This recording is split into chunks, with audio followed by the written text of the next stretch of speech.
پاگل مجنون نے اگر جانور ذبح کیا تو یہ جانور ذبح نہیں ہوگا، قربانی نہیں ہوگی، نیا جانور ذبح کرنا پڑے گا۔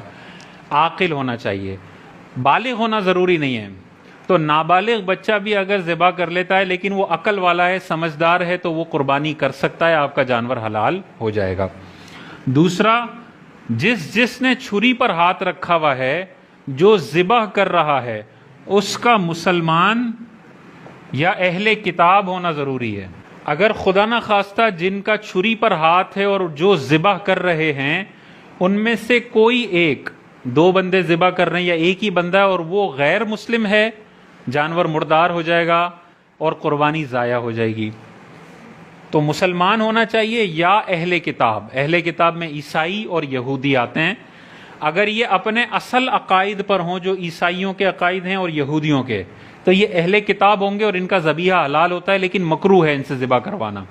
لیکن اگر کوئی ایسا اہل کتاب ہے جو کہتا ہے کہ میں عیسائیت میں نہیں مانتا، تو وہ نام کا اہل کتاب ہے لیکن حقیقت میں وہ ایتھیسٹ ہے، تو یہ والا اہل کتاب جانور ذبح کرے گا تو وہ قربان نہیں ہوگا۔ پاکستان میں یہ مسئلے نہیں ہوں گے، لیکن بیرون ملک میں بہت سارے عیسائی ہیں جو جانور ذبح کرتے ہیں۔